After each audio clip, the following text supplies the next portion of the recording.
of the way through the NFL season already. Des Bryant has yet to find his way onto a roster. He might be feeling a little left out because yesterday he posted on Instagram this video of himself catching footballs, you know, hanging out. Des has been chiming in on Twitter this season to criticize his former team.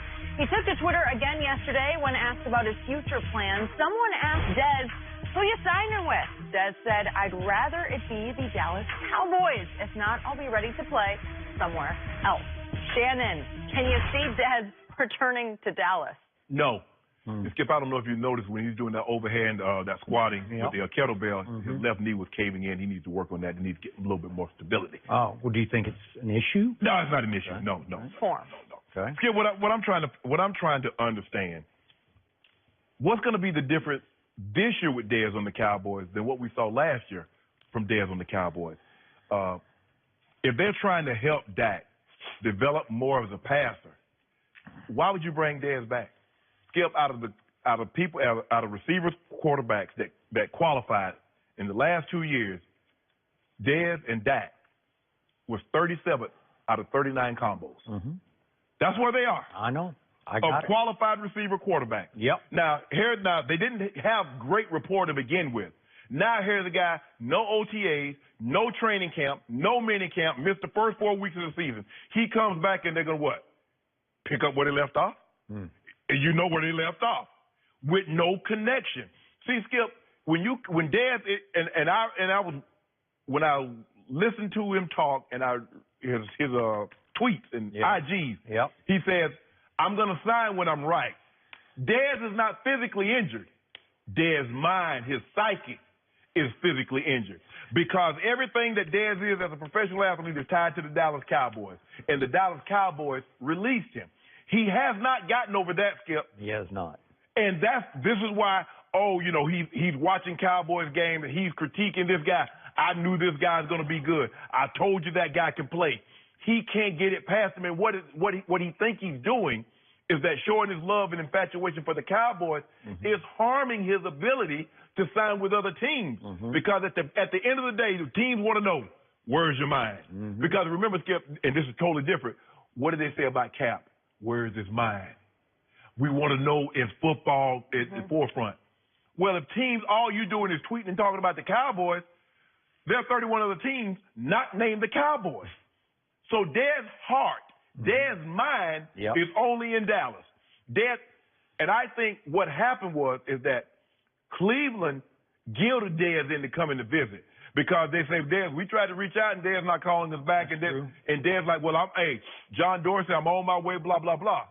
I think they picked up early on Dez's heart wasn't in it, Skip. And if your mind is not in playing, he wants to play, but he only wants to play for Dallas. I agree. His psyche was damaged by the Cowboys releasing him.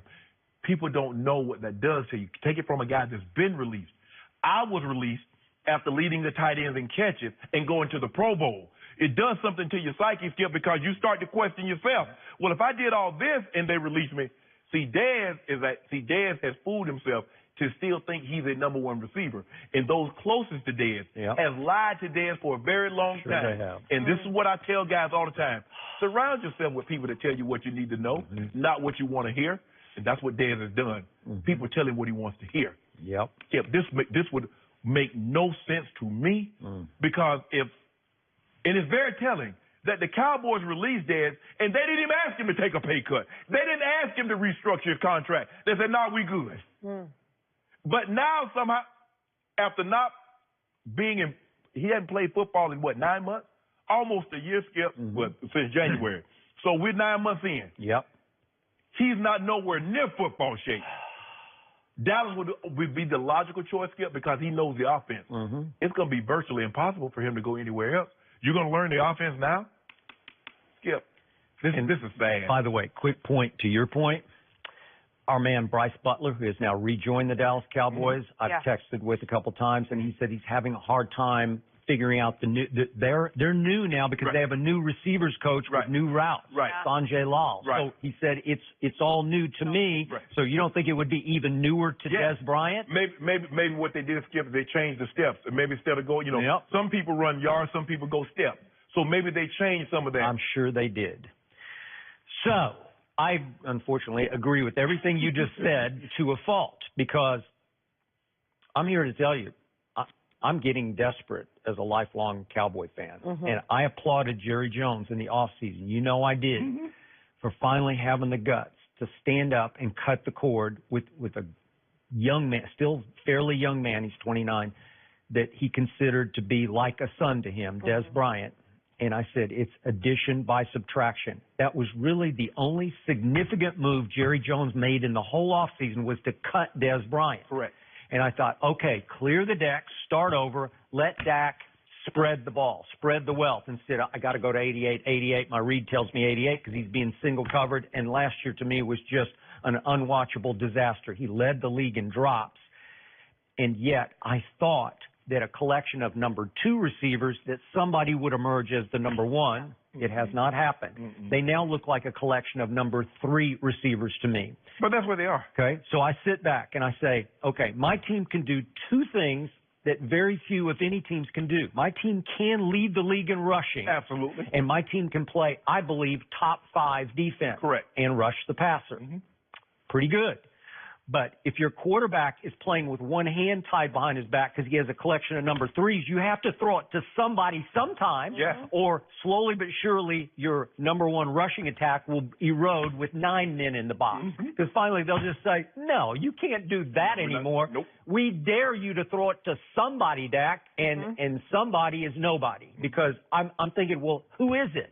I told you the other day, the best receiver on that team, in my humble estimation from over here, is the running back. I just believe he is. I think it's Ezekiel Elliott. And by the way, he leads the team in targets so far. He's had 22 targets. That's the most targets of anybody in the team, because he's their best quote-unquote wide receiver as well as their running back. Well, that's kind of bad. That's scary, isn't it? Sad, bad. Well, what about Skip? This is sad from Dez. It's almost like, let's just take this in normal society. You work a regular 9 to 5. You lose your job, but you show up every day with a sign looking for work. What is that? Okay. That's what he's doing, Skip Bayless. He's politicking on social media. I just remember who he is. He was born and raised in Lufkin, Texas, and he believes he was born to be nothing but a Dallas Cowboy, start to finish of his career. And again, it got yanked out from under him, and he was the most shocked man in the world when Jerry cut that cord. Skip. I know. He could have prevented this. I got it, but he didn't. So all of a sudden, we come to a Sunday night game this Sunday. That's a big stage. Right. That's pretty close to being a Monday night game. Right? It's the primetime game. The world is watching. Absolutely. And even though Dallas-Houston isn't really a rivalry in the minds of Dallas, because it's a one-sided rivalry, it's Houston's looking up at Dallas basically and saying, we want to be you because you've always been America's team. But it is considered for the championship of Texas, and many Texans would say that's for the championship of the world, right? So it's got some stakes to it. And you have Jerry Jones versus Bob McNair, and there's some owner pride going on there. It's who has the best young quarterback. Is it Deshaun or is it Dak?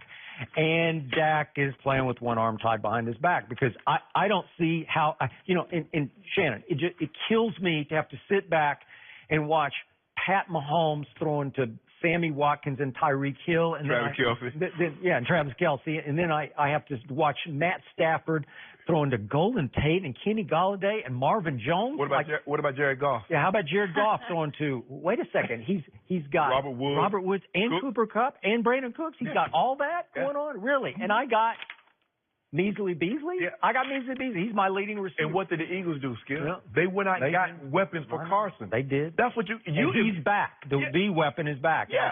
If you want Dak to be that, Skip, good. You're a running team. But if you want Dak to be able to throw the football consistently and accurately, well, you better go get him somebody, because this ain't it. No, this ain't it. So I'm going to give it one more game. And again, I'll probably overreact. Hold on. You want Daz back? After you campaigned the last 2 years. I'm getting desperate because I got nobody.